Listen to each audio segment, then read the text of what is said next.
إن الحمد لله نحمده ونصلي على رسوله الكريم أما بعد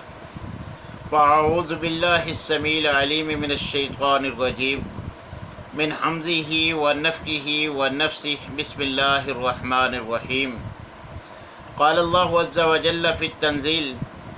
يوصيكم الله في أولادكم للذكر مثل حظ الأنثيين فَإِن كُنَّ نِسَاءً فَوْقَ اثْنَتَيْنِ فَلَهُنَّ ثُلُثَا مَا تَرَكَ۔ سامعین محترم، مسئلہ وراثت ہر گھر کے لیے انتہائی اہم معاملہ ہے، جس کا جاننا ہر مسلمان کے لیے از حد ضروری ہے۔ اللہ تبارک و تعالی نے وراثت کے مسائل سورہ النساء کی 3 آیات میں بیان کیے ہیں۔ وراثت کا پورا مصدر اور منبع یہی سورہ النساء کی 3 آیات ہیں، آیت نمبر 11، 12 اور 176۔ انہی 3 آیات میں اللہ تبارک و تعالی نے سارے وراثت کے مسائل جو ہے وہ بیان فرمائے ہیں۔ تو کتاب و سنت میں وراثت کے جو احکام اللہ اور اس کے رسول نے بیان کیے ہیں، ان سے یہ بات معلوم ہوتی ہے کہ جب کوئی مسلمان فوت ہو جاتا ہے تو سب سے پہلے اس کی تجہیز و تکفین کا اہتمام کیا جائے۔ اگر کوئی عزیز رشتہ دار اپنی طرف سے یہ مال خرچ کر دے تو بھی جائز ہے، ورنہ میت کا جو ترکہ ہے اس میں سے سب سے پہلے تکفین اور تجہیز کے جو اخراجات ہیں وہ پورے کیے جائیں گے۔ اس کے بعد میت کے ذمہ اگر کوئی قرض ہے تو وہ قرض ادا کیا جائے گا۔ تیسرے نمبر پر اگر مرنے والے نے کوئی وصیت کی ہے اور وہ شرعی قواعد کی روح سے کل مال کے تیسرے حصے تک ہے تو اس وصیت کو پورا کیا جائے گا۔ اگر وصیت تیسرے حصے سے زائد ہے تو تیسرے حصے تک شرعی لحاظ سے اس کو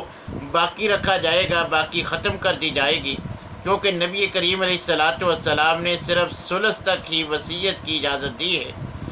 تو اس کے بعد تجہیز و تکفین پہ خرچ کرنے کے بعد میت کے ذمے جو قرض تھا اس قرض کی ادائیگی کے بعد جو اس نے جائز وصیت کی تھی اس کو پورا کرنے کے بعد جو مال بچتا ہے وہ ترکہ ہے وہ ورثاء میں تقسیم کیا جائے گا۔ اور تقسیم کے لیے نبی کریم علیہ السلام سے یہ بات ہمیں وضاحت کے ساتھ ملتی ہے کہ جو ورثاء اللہ تبارک و تعالی نے ان کے جو حق دیے ہیں ان کے مطابق ان ورثاء میں مال تقسیم ہوگا۔ اور ہمیں اس بات کو بھی مد نظر رکھنا چاہیے کہ وراثت کے لیے یہ بات بھی مد نظر رکھی جائے کہ میت کہ جو ورثاء میت کی وفات کے وقت زندہ ہوں گے صرف انہی ورثاء کو وراثت ملے گی، اور جو بیٹے یا بیٹی میت کی وفات سے پہلے اولاد میں سے فوت ہو جائیں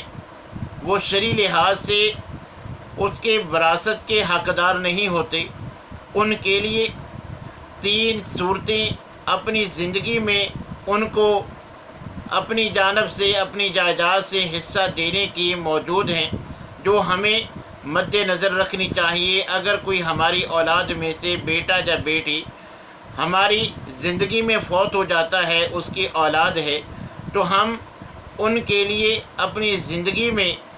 اپنے مال میں سے 3 طریقے سے ان کو فائدہ پہنچا سکتے ہیں۔ پہلے نمبر پر کہ جو باقی ورثاء ہیں آپ ان کو اپنے تمام جو باقی اولاد جو زندہ ہے ان تمام کو آپ اس بات پہ ایگری کر لیں، ان کو رضامند کر لیں۔ جیسے وہ رضامند ہوتے ہیں آپ کی خواہش کے مطابق، اگر وہ آپ کی بات پہ سر تسلیم خم کرتے ہیں تو آپ جیسے چاہتے ہیں ان کے وراثت میں ان کو شامل کر سکتے ہیں۔ دوسرے نمبر پر کہ ہر انسان کو تیسرے حصے تک اپنے کل مال میں سے وصیت کی اجازت ہے، تو آپ تیسرے حصے تک مال کی ان کے لیے جو آپ کی اولاد میں سے بیٹا یا بیٹی فوت ہو چکا ہے آپ کی زندگی میں، اس کی اولاد کے لیے وصیت کر سکتے ہیں۔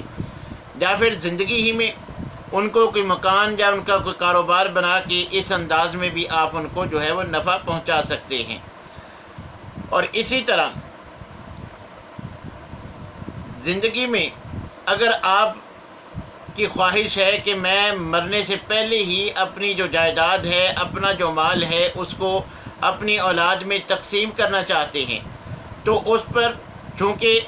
وراثت جو ہے یہ مرنے کے بعد ترکہ جو ہوگا وہ ان اصولوں کے مطابق جیسے اللہ نے سورہ النساء کی ان آیات میں بیان کیا ہے وہ ویسے تقسیم ہوگی۔ مگر اگر آپ اپنا مال زندگی ہی میں اپنی اولاد میں تقسیم کرنا چاہتے ہیں، اس کے لیے یہ وراثت کے اصول نہیں ہوں گے بلکہ تمام کو حصہ برابر ملے گا۔ ہاں، اگر آپ دیکھتے ہیں، سمجھتے ہیں، اور یہ ایسا امکان بھی ہوتا ہے کہ تمام اولاد کے حالات یکساں نہیں ہوتے، کچھ کی ابھی شادیاں ہونی باقی ہوتی ہیں اور کچھ جو ہے وہ اپنے کاروبار سنبھال چکے ہوتے ہیں، تو ایسی صورت میں اگر آپ زندگی ہی میں تمام کو ان کا حق دینا چاہتے ہیں تو تمام ورثاء کو اپنی خواہش کے مطابق رضامند کر لیں۔ اگر وہ اس بات پہ راضی ہو جاتے ہیں کہ ہمارے چھوٹے بہن بھائیوں کو ہم سے زیادہ حصہ اگر آپ دینا چاہتے ہیں ہمیں کوئی اعتراض نہیں، تو اس انداز میں اگر کسی کو کم یا زیادہ دیں تو تمام ورثاء کی رضامندی ضروری ہے۔ اگر ورثاء رضامند نہیں ہیں تو زندگی میں وراثت کے جو اصول ہوں گے، لڑکے کو لڑکی سے ڈبل نہیں بلکہ لڑکے اور لڑکی دونوں کو برابر ملے گا۔ اگر آپ کسی کو زیادہ دینا چاہتے ہیں تو اس کے لیے آپ کو تمام ورثاء کو رضامند کرنا ہوگا۔ اگر صاحب راضی ہوں گے تو آپ ویسا کر سکتے ہیں۔ اور اسی طرح نبی کریم علیہ الصلاۃ والسلام نے وراثت کی تقسیم کے بارے میں جو ہماری رہنمائی کی ہے، اس سے یہ بات معلوم ہوتی ہے کہ اگر ورثاء میں سے ہی کوئی انسان کو قتل کر دیتا ہے، یعنی کسی کو قتل کیا گیا اور قاتل جو ہے اس کا وارث ہے، تو شرعی لحاظ سے قاتل کو وراثت نہیں ملتی۔ ایسے ہی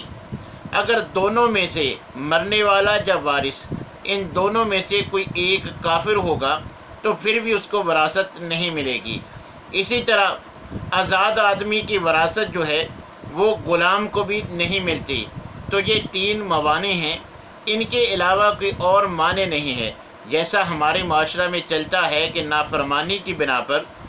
جائیداد سے آگ کر دیا جاتا ہے، شرعی لحاظ سے جو تین موانع تھے کہ قتل کیا ہو، یا پھر دونوں میں سے کوئی کافر ہو، یا پھر وارث غلام ہو اور جو فوت ہوا وہ آزاد ہو، تب تو اس کو وراثت نہیں مل سکتی۔ اس کے علاوہ صرف نافرمانی کی بنا پر کسی کو وراثت سے محروم نہیں کیا جا سکتا۔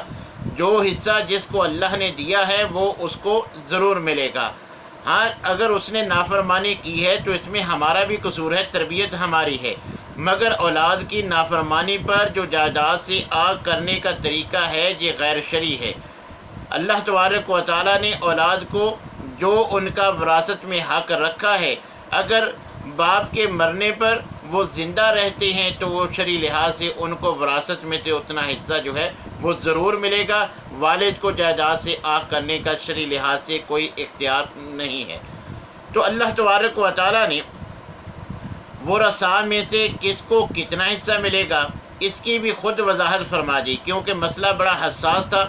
تو اللہ تبارک و تعالیٰ نے سورہ النساء کی ان 3 آیات میں ورثاء کے تقسیم کے جو حصے بیان کیے ہیں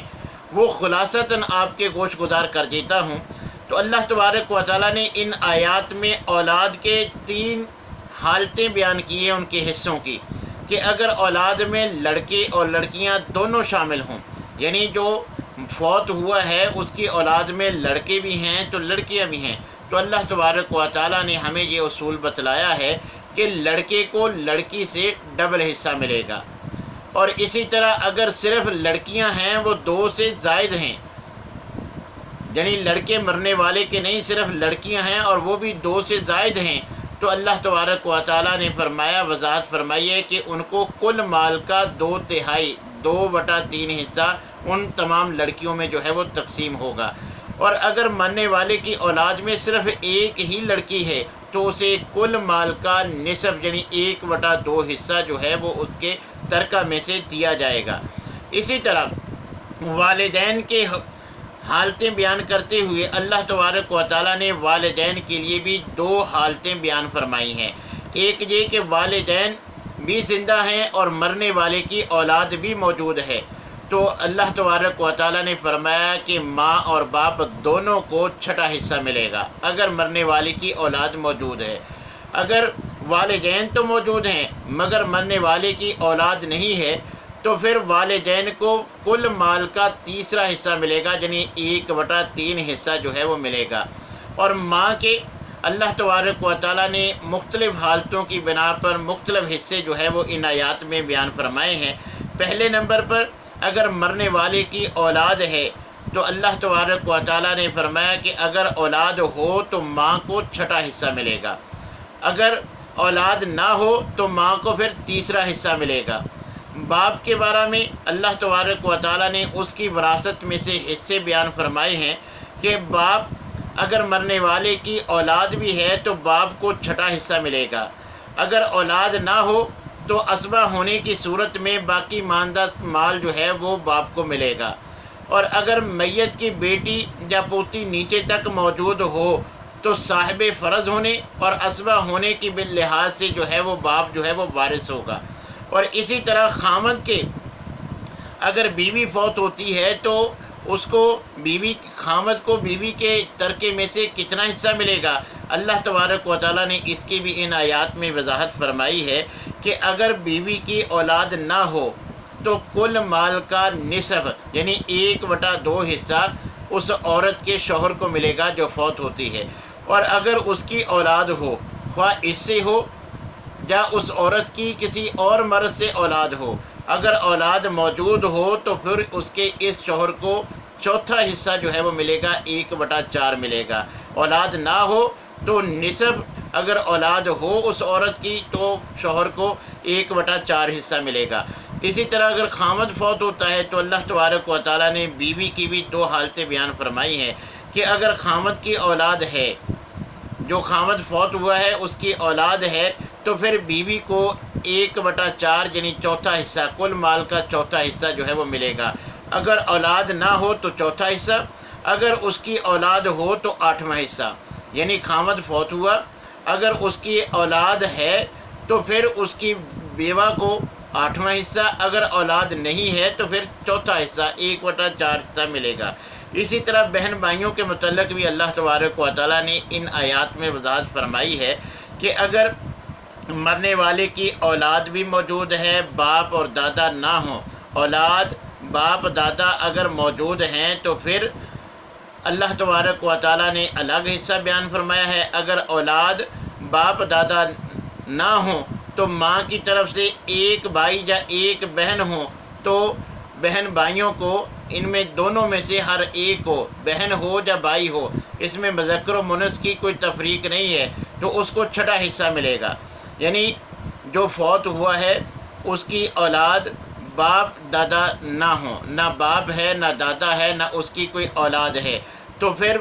ماں کی طرف سے اگر 1 بھائی یا 1 اس کی بہن موجود ہے، اولاد بھی نہیں ہے، باپ اور دادا بھی نہیں ہے، اور اس کی ماں کی طرف سے اس کا 1 بھائی یا 1 بہن ہے، تو اس کو جو ہے وہ چھٹا حصہ ملے گا، 1/6 ملے گا۔ اور اگر ماں کی طرف سے 1 سے زائد ہوں، اگر 1 سے زائد ہوں تو پھر 1/3 حصہ کل مال کا جو ہے وہ تیسرا حصہ یعنی 1/3 حصہ ان بہن بھائیوں کو ملے گا ماں کی طرف سے جو 1 سے زائد ہوں گے۔ تو یہ تمام جو ہے وہ جو ورثاء ہیں جن کو وراثت ملنی ہے ان کو کتنی ملنی ہے خود اللہ تبارک و تعالیٰ نے جو ہے وہ ان آیات میں وضاحت فرما دی ہے، اور کچھ مزید مسائل ہیں جو سنت سے ہمیں جو ہے وہ عیاں ہو جاتے ہیں۔ تو یہ وراثت کا بڑا حساس مسئلہ ہے، ہر گھر کی ضرورت ہے۔ جب بھی کوئی مسلمان فوت ہو جاتا ہے تو ہمیں اس بات کی فکر کرنی چاہیے کہ جس طرح ہم باقی معاملات کا جو ہے وہ اہتمام کرتے ہیں، اس کی تجہیز و تکفین کا، اس کے جنازے کا اور اس کے کاروبار کو بعد میں جو ہے جو اس کی صورت بنتی ہے وہ ہم فکر مند ہوتے ہیں، اولاد کی شادیوں کا اہتمام کرتے ہیں، تو ہمیں اس کے ترکے کی تقسیم، وراثت کی تقسیم کو بھی اہمیت دینی چاہیے، علماء سے مشاورت کر کے جو اس کا ترکہ ہے ان ورثاء میں شرعی جو قواعد و ضوابط ہیں ان کے مطابق جو ہے وہ ضرور تقسیم کرنا چاہیے۔ اللہ تبارک و تعالیٰ سے دعا ہے کہ اللہ تعالیٰ ہمیں ہر معاملہ میں کتاب و سنت کی اتباع کرنے کی توفیق عنایت فرمائے۔ وآخر دعوانا الحمد للہ رب العالمین۔